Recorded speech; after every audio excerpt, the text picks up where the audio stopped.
Today's episode of Chat-N-Chew is sponsored by Be Positive Productions and Multimedia Studios, LLC. I like to think of imagination as something akin to a superpower. Used in the right context for good, it can help bolster our aspirations and propel us closer to our goals. We visualize the outcome of our accomplishments and work toward attaining said thing. However, when used to propagate untruths, reality can become distorted. We no longer know what's real and what's not. The more often we repeat something to ourselves, the more likely it is to become our truth, and the lines between perception and reality begin to blur.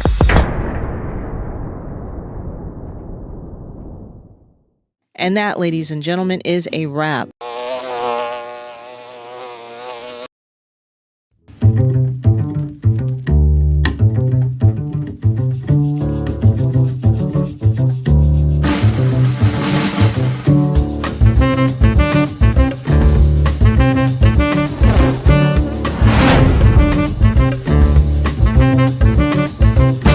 Please make sure you follow us on Facebook, like and subscribe to our YouTube channel, and of course, hit the bell to activate notifications that will remind you when we're on. Please be sure to leave us a comment to let us know how we're doing. We'd love to hear from you. Hello everyone, this is Glenn Warren, founder and executive director of Fathers Forever. I want to share an alarming reality with you. 627,000 fathers are incarcerated that have kids under 18. Now, there are 56,000 moms incarcerated who have kids under 18. The reality is there are so many more fathers incarcerated than moms. This is why I Am a Father Forever book exists. Now, I need your help. I am inviting you to help us get this book into as many fathers incarcerated as possible. Here's how it works. For your donation of $22, we will provide a book to an incarcerated father. Thank you in advance for helping Fathers Forever heal fathers and save families.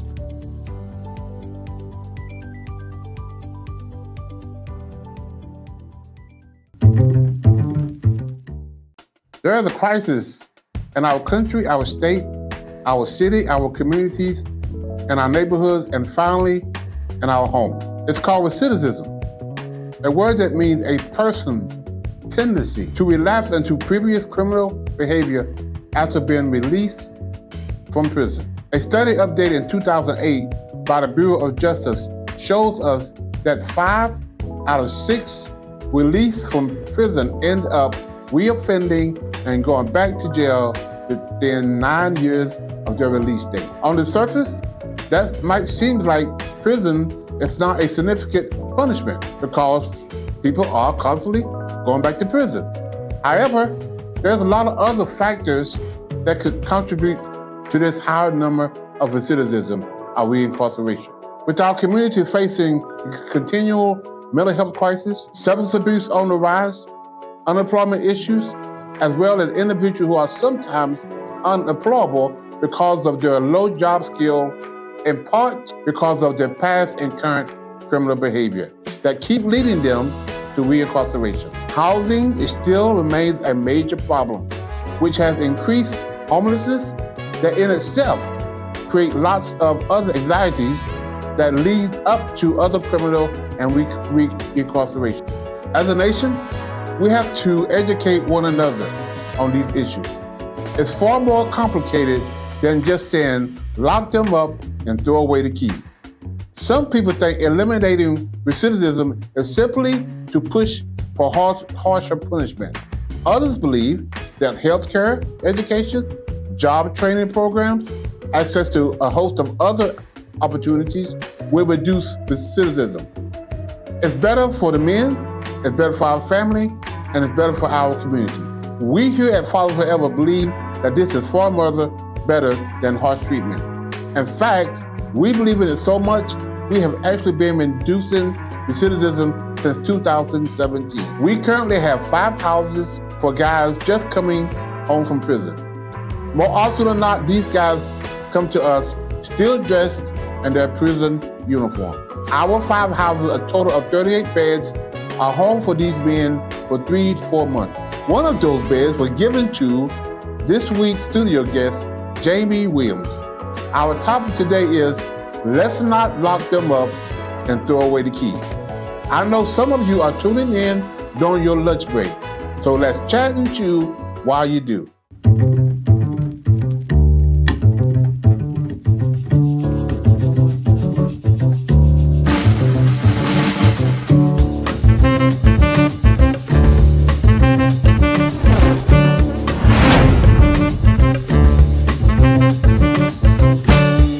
Before we get into the interview, let's take care of a few housekeeping items. Please make sure you follow us on Facebook, like and subscribe to our YouTube channel, and of course, hit the bell to activate notifications that will remind you when we're on. Please be sure to leave us a comment to let us know how we're doing. We'd love to hear from you. Hello everyone, this is Glenn Warren, founder and executive director of Fathers Forever. I want to share an alarming reality with you. 627,000 fathers are incarcerated that have kids under 18. Now, there are 56,000 moms incarcerated who have kids under 18. The reality is, there are so many more fathers incarcerated than moms. This is why I Am a Father Forever book exists. Now, I need your help. I am inviting you to help us get this book into as many fathers incarcerated as possible. Here's how it works. For your donation of $22, we will provide a book to an incarcerated father. Thank you in advance for helping Fathers Forever heal fathers and save families.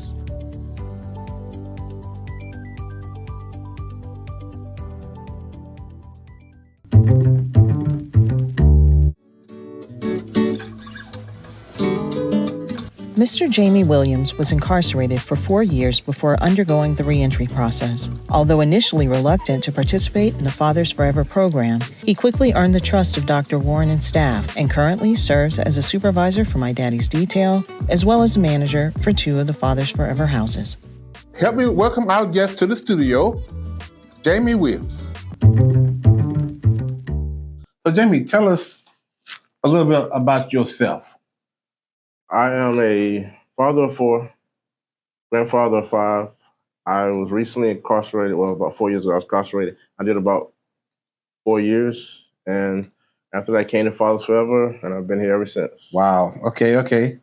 So tell me, Jamie, what is your why? What would you do every day and didn't get paid to do it? What would that thing be? Actually, what I'm doing now. I like what I'm doing. I like to help guys. I like to be involved in their success, and hopefully they can succeed and through Fathers Forever and through life. Okay. Give me some people who have inspired you, both living and maybe those that passed away, who have really inspired you to be the person you are today. Well, my biggest inspiration is my father. Okay. He was, to me, the greatest man ever. Okay. But, since in the last 4 years, you really inspired me to, in a way, you help people, and that's something I really enjoy seeing, and you have a passion for it, and I think it gravitates everybody else. Thank you. I really love to help people. So you are a used to say formerly incarcerated inmate, but just to serve individual. Tell us a little bit about the 45 months, Darian, that you spent in prison. What was that like? Well, prison is not exactly what you see on TV. You see a lot of stuff. Some is worse, some is better. When you go to prison, if it's for one day, if it's for whatever, there's no guarantee that you're going to get out because anything can happen inside prison.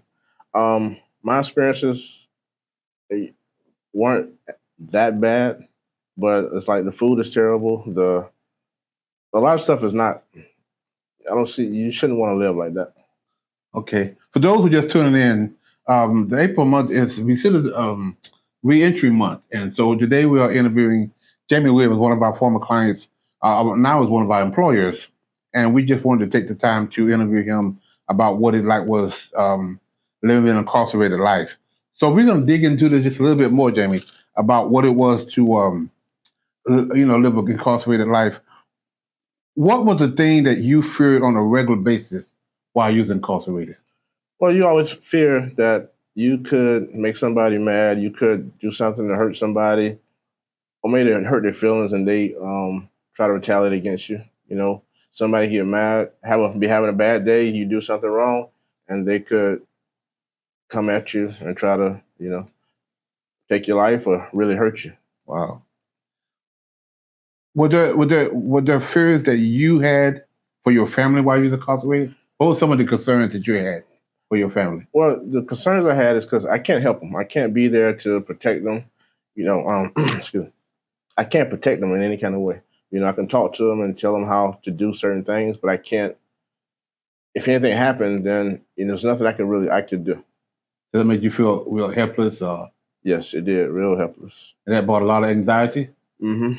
And it was, it's real bad because like one of my daughters had a car wreck when I was in prison, and I couldn't do anything. I had to wait, keep calling to find out what was going on. How was your sleep pattern? I mean, how did you sleep at night well? Did you toss and turn? Was it?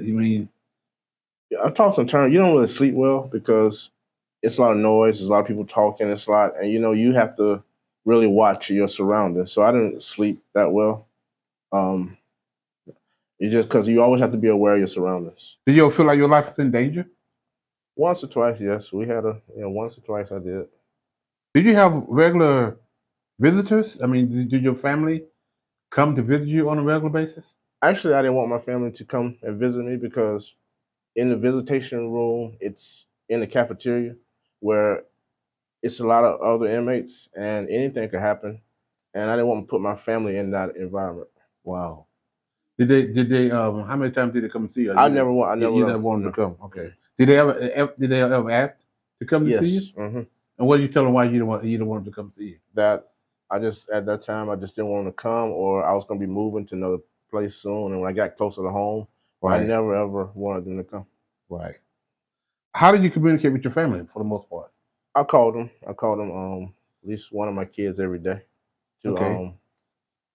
see how there was, and I told each one if something else is going on with another one to tell them, and they'll know. Oh, okay. So you had one person you kind of each day you identified and yes. Oh, okay. What are some of the things that y'all talked about? And like tell me about what was the local call like? Well, I will always talk to them about what's going on in their life. I didn't. Okay. I mean, I didn't really tell them anything about what I was doing and what was going on inside there. I just asked about their life, the grandkids, stuff like that. We never talked about what's going on inside the prison. So now about when you got out, when came to close to the discharge date, how did it make you feel that you're getting out? For a lot of guys, seems like you have a lot of support from your family. For some guys, the idea of getting out is very stressful because they don't have that support system like you did. In a little time I was there, I saw a lot of guys come back to prison. And a lot of guys don't really want to get out because they don't have a structure to when they get out. And so they're kind of scared of that date. Me, I was happy. I couldn't wait for it. I counted down every day. But some guys just they don't have anything and they know eventually they're going back. So recidivism, I think it's like 80%, 75 to 80% of people who get out of prison end up getting reoffending and going back. And I think in my intro we talked about that. And you think that's some of the reasons why the recidivism is so high? Yes, because a lot of people have burned bridges with their family. They can't go back to family, so they're going to either go to a homeless shelter or be on the street. So they have nothing to look forward to.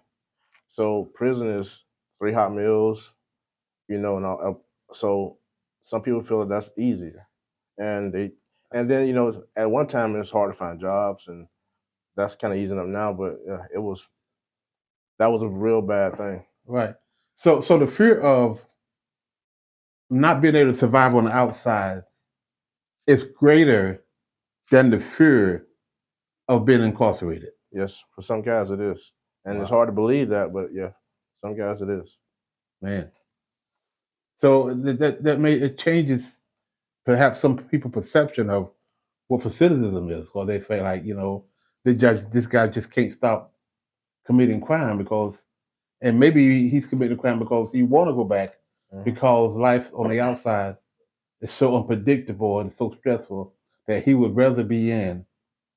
And we call it institutional incarceration. Yes. Well, that's why programs like Father Forever are so important because it gives you opportunity. You have opportunity to, I mean, you have good leadership and you have an opportunity to make it. You have opportunity to save money. You have an opportunity to get a job. You're helped in so many ways where if a guy, if all inmates had a chance to do this, it wouldn't be as high. Which is getting to our next point. How did you find out about Fathers Forever? When the PO picked me up, they told me they were going to bring me to Fathers Forever. I didn't know what Fathers Forever was, and it's been noted I didn't plan on staying that long, but I'm here, and I don't plan on leaving now. So Yeah. So again, to our audience, when Jamie came to us, he told me I actually did your intake. yes, I think like almost 4 years ago. mm-hmm. August, like 4 years. Yes. I did your intake, and you didn't say this verbally then, but I think you told me later on that you wasn't planning on staying here. You were just gonna do a couple of days and be gone. Yes, that was my plan. And Wow. when you did my intake, you asked me some tough questions, and and Like, what were some of the questions? what'd you do? Why'd you do it? Who'd you do it to? And I was like, wow, let me see what this is about. Then I saw you help a guy that day, and I was like, okay, let me stick around. Let me see what's going on here. Yeah. And See, Jamie, I'm trained as a social worker and a therapist, oh, and I'm trained to ask questions. So I ask you the same question 10 different ways, Mm. 10 different ways until I get the answer that I think I want. And so my kids tell me to call me the question box when I was growing up because I asked them all kind of questions. I was just part of my training. Um, so you didn't know a thing about Father Forever when your social worker, the appeal, mhm. just told you were going to this place. And what was like when you got here the first day? And then I think you was here for you were here for the whole 4 months. Mhm. So tell us about the first week, and kind of gradually tell us about the other 90 days. What was that like? The time, well, you came to me and asked me to do something, and me and the guy, we did it, and then you paid us, and we're like, wow, he gonna pay us, and we living in his house, wearing his clothes, eating his food, and he giving us money to do something. So I just saw the way that guys, you were like a father figure to a lot of guys, and that's something that I respected because it's like as we got closer to each other, talking to each other, I saw guys who I see guys all around town say, "Hey, how's Mr. Glenn?" And it's like that's what you did for a lot of guys. Wow. Okay. I was in a restaurant the other day and I had a Father Forever shirt on. The guy said, Mr. Glenn. I said, "Yes." He said, "Tell him." I said, "Hey." And I said, "Okay." I mean, I see that a lot around town. So. Okay. Yeah, I mean, we try to. That's what we try to do. And I remember um, one of the guys called out sick. One of the staff members called out sick, Mhm. and we had to have coverage. I was in the middle of doing some other things, and I came to the house just to. But I had to get back to my meeting where I was at. So I remember asking you, and I watched you, from the time that and I asked you, could you cover, just for a couple hours and until the other staff get in at Mhm. 5 o'clock. Yeah. And I had to get back to the office, and you said, "Yeah, no problem. Okay." So everything I asked you to do during those 90 days, simple stuff. And I don't believe in asking anybody to do anything if that, if I'm not gonna, if it's something some labor that I ask you to do, that's part of how I'll raise. I'm gonna pay you for. Not gonna take advantage of you just because you live in my house. Mhm. But if you do something, we're gonna pay you to do it. And so, how did it happen to that you become went from a inmate individual to actually becoming an employer of Father Forever? It was a long road. What was that like? It was a long road, but I think that you trusted me, I trusted you, and we started building a relationship. And then when you asked me to cover that day, I was kind of nervous about it, but I mean, you've done so much for me, so I did it. And then from there on, every time you asked me to cover or do help with the car wash. Anything you asked me to do, I would do it because I want to show you that I could, and I can do whatever you wanted me to do. And Yeah. So it kind of progressed. We go out and to our audience, we go out and advocate for our clients all the time for other employers to hire them, give them a second chance. And I think it was very hypocritical for us to go out and ask other people to hire you guys, and we don't take the opportunity to do this likewise. So when I asked you to cover the day for a couple hours, and then I remember we started the car wash. My daddy, I mean, the car, my dad's car wash. What is it called? my dad's Work. my dad's car wash. My dad's car wash. Yeah, we started working the car wash. We got so many stuff. My dad is working solution. My dad's car wash, and we started the car wash. And primarily, I started the car wash just to give guys some cigarette money. Because you guys come to us, a lot of times you don't have an ID. You can't get a job until you get ID, and so you need cigarette money. So we started allowing you to wash cars to make a little extra money. That turned out not just to be a car wash, but now we started showing you how to detail cars. Yes. And tell me, what was that like? That you started working as a car washer, and then what happened from there? When I started working as a car washer, then you sent me to a school to learn how to detail cars, which is a big difference from washing cars and detailing cars. And I learned how to detail the cars, and then I became the manager, the lead Instructor, trainer yeah. of the car wash, and it's a good feeling because it's a trade. Now we can teach guys a trade. We have a lot of success stories through the car wash, and it's something that you can start your own business. You could do a lot of different things with it. So I was happy, and now we have some pretty. I would say we have the best car wash detail shop around. So Yeah, we've had some. I really, Jamie, when we had the opportunity, the idea came from to us to go beyond just washing the cars, to teach you guys how to detail cars. And then when we started that academy, it's a 200 hours. Tell us about that. Tell us about the curriculum. It's a detail academy that is 200 hours. It's 170 hours in the classroom. In the hands-on, there's 30 hours in the classroom. And once you're done, you have a certificate. You actually have a graduation, and you could take that certificate anywhere and get a job. And we had one guy. He was here. He moved back home. He got a job at a car lot detailing cars. 3 months later, he was a supervisor because he knew more than the supervisor did. Wow, yeah. So Austin is one of the guys that also came to us just like Jamie, Yes. and he had interest in washing cars, and he came through the academy, finished. He ended up his parole ended, so he wanted to go back home to Pittsburgh, right? Yes. He went back home to Pittsburgh with his family, and then he got a job working at a dealership. It's a Nissan. And he's actually still working there now. Yeah, he's supervisor there, and he's doing real good. We talk a lot. He's doing real good. Yeah, he was going to come back to work with us, but I think you found a young lady Yes. up there that she told you, you're not going back to North Carolina. Yes. He's staying here. So and he got two beautiful little girls. Yes, he does. Yeah, so we're so proud of Austin. So you started working. So tell us now some of your responsibilities. What is a day at Fathers Forever like for you? Well, I get here usually around 9. I open up the detail shop. Our appointments usually start about 9, so we get here a little bit before. We open up. We have to get the truck, the van, get it over here. Then we start detailing cars. We try to do 4 or 5 a day, and we we just detail. I do a lot of stuff around the office too, and I'm actually the house manager over two of the houses. Yeah.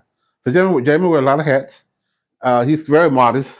He does not just the supervise the, and you got another guy that work under you. Yes. That you kind of the overseer of the car wash.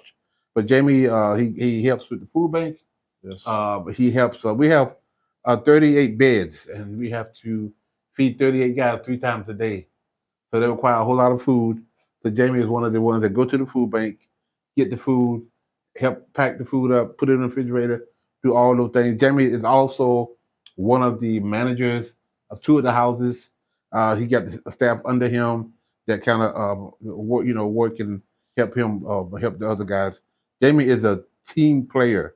Jamie's got the keys to a lot of the office, a lot of the vehicles. He have access to them because I trust him. I wouldn't do that to everybody. I only probably if it's 5% of people I would do that with. But Jamie has aspired to be, he's proven himself to be trustworthy and honest, and so we're very very proud of him. And there's a whole lot of Jamies out there that we want to touch. Jamie, as well as you know, some guys they say they're ready when they get out, but sometimes they're not ready. They end up, and there are a lot of reasons why. We just talked about some of them. The fear of success sometimes out here, Yes. the fear of failure again. That it's better for them to be at least they're gonna have 3 hearts in the cot, and they don't have to worry about sleeping in the streets, not making it, and they would rather be incarcerated. And I guess there's a whole life to have to juggle. But we thank God that you really decided to work with us. How do you think we help people who are returning home? What are some of the things that we do that is beneficial to them? Well, you take a lot of pressure off of because you have 90 to 120 days where you have a place to stay. You can get your mind right. You can get adjusted. That's the biggest thing. You have to have a place like this to get yourself together. If you're coming out and you have to struggle, then you can never ever get your really self together. You hustling and struggling every day. At Father's Forever, when I got here, it was like peace. I could relax. I was working with you, and I could get my mind together, and then get myself ready for the road ahead. A lot of guys, when you're not in a program like this, you don't have that, and that's why you have the success that you do at Father's Forever because guys realize that now. They say, okay, I have a roof over my head. I have food. That's part of the problem because if you don't have roof or food, you don't go back. You don't go back to prison. Yeah. I mean, I don't never want to imagine, coming not knowing where to eat my next meal, Yes. not knowing where I'm gonna lay my head, Mm-hmm. and like it's bad enough in the summertime, but in the wintertime Mm-hmm. to have to worry about sleeping in the cold and asking people for food and that stuff.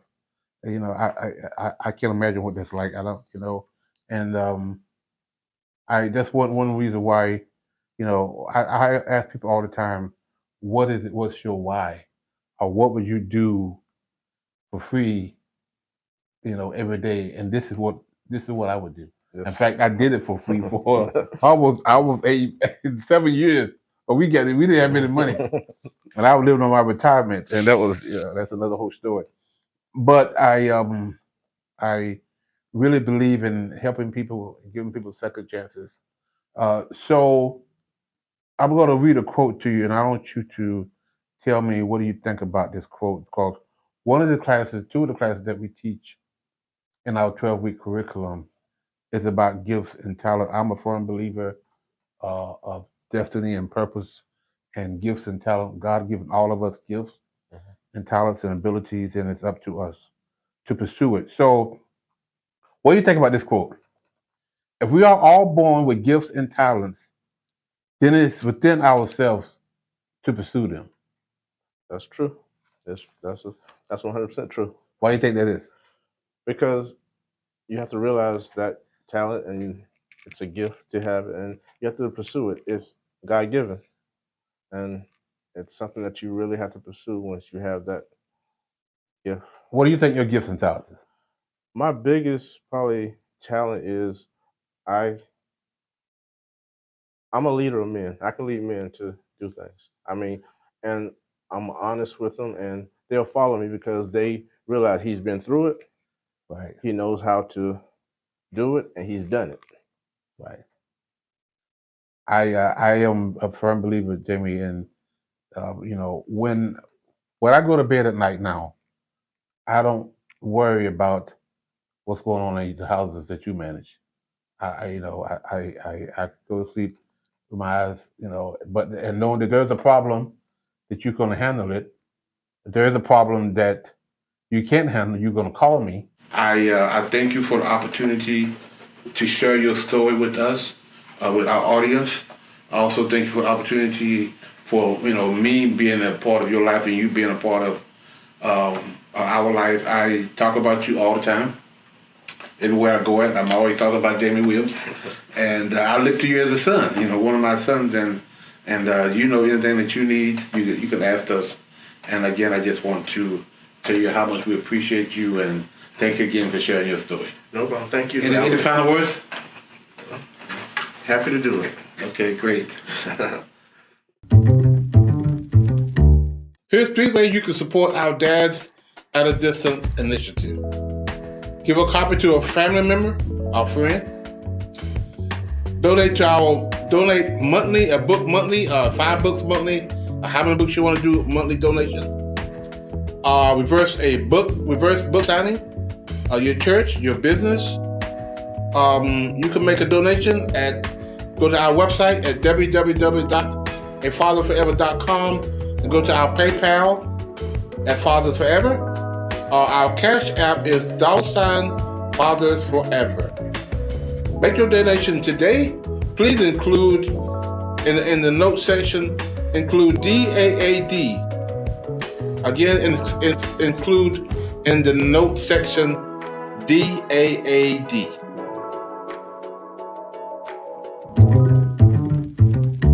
Hopefully today you have a better understanding as you look into the life of Jamie Williams, post-incarceration, and what he's doing now. And that as we continue to do this work, we need your support.